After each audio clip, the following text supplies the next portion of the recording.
Hello, my fellow music lovers. Thanks so much for stopping by this channel. Was reading this article today about the 50th anniversary tour for Yes, the one with Steve Howe, and it mentioned that they're going to have a special guest that's going to be on this tour. It's going to be Tony Kaye. He's going to be doing every date on their upcoming 50th anniversary tour. Now, Tony Kaye is their original keyboard player. He played on the first three albums, Yes, Time and a Word, and the Yes album. I wanted to know what you thought about this. Is this enough to pique your interest to go see them now that he's going to be playing with them? Or do you still not give a shit?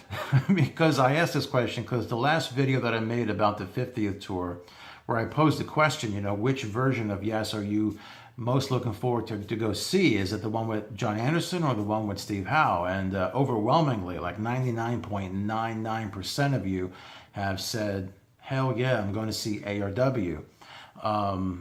And I've got to and thank you for that, by the way. Thanks for a lot of these on that video and a lot of comments. You guys did exactly what I asked you to do. Yes has been my most popular topic, I guess you can say, on this channel. Maybe I should talk more about Yes. I don't know. Let me know below.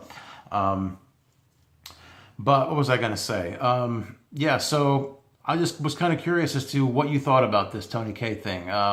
The fact that so many of you are not looking forward to the Steve Howe version makes me wonder if they've been seeing some kind of a issue with ticket sales. Off the top of my head, I didn't notice an opener for this tour. Like, it's not a co-headliner or anything like that.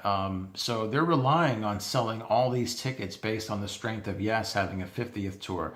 And I'm wondering if maybe they're not putting many asses in the seats. And so they're trying to, like I know that Roger Dean's going to be at some shows, probably doing some signings. And now they got Tony Kaye's there. I'm wondering if that's part of, who else can we bring in here to try to draw people in? Tony Kaye, I have nothing against him. I mean, I'm sure he's a nice guy, and he's kind of a capable player. I mean, he was the original guy. He played on the Yes album, which has a lot of great tracks. I mean, you got Yours Is No Disgrace, I've Seen All Good People, Starship Trooper, Perpetual Change. I mean, great songs from that album that are staples. And it would be kind of cool to see Tony Kaye, I guess, play those songs. He's the only original member in that lineup. Once Chris Squire passed away, they lost their only original member. So it would be kind of cool, I guess, to have him in there.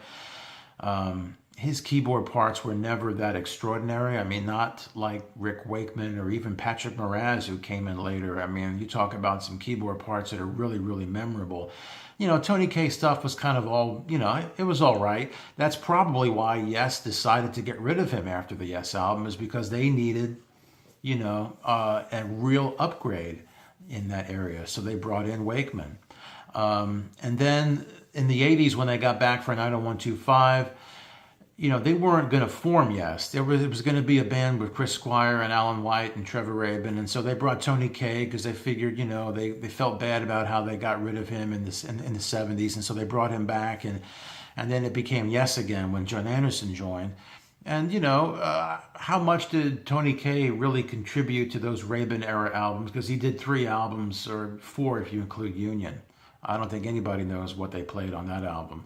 But, Tony Kaye, I get the impression that he wasn't that much of a creative influence on those albums, especially with Trevor Rabin there. I've heard a lot of interviews where he played keyboards on a number of songs. So anything that Kaye did in the 80s was under the microscope of Trevor Rabin, I get the impression. So maybe Yes will bring him out for Owner of a Lonely Heart because he played on that song. No big deal. I mean, to me, it's not enough to draw me out. If I'm happen to go anyway, it'd be kind of cool to see him out there, but it's not enough to, make me go see them if I wasn't planning on it. Tony Kaye is not the iconic member like Rick Wakeman or Jon Anderson or Steve Howe or even Bruford. He's not one of these guys where if you lose him, you're scratching your head as to what are we going to do. He was so integral. He's just not that kind of player. So my assessment is he's kind of cool. I guess it'd be kind of cool to have him out there, but not enough to make me go or change my mind about it. What do you think?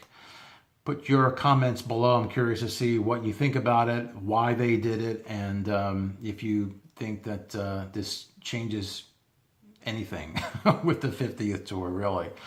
And just so you know, I do have another Yes related video that I'm working on. I interviewed Jon Anderson a number of years ago. It was right when he was going solo after he was kicked out of Yes, and Yes was working with Benoit David.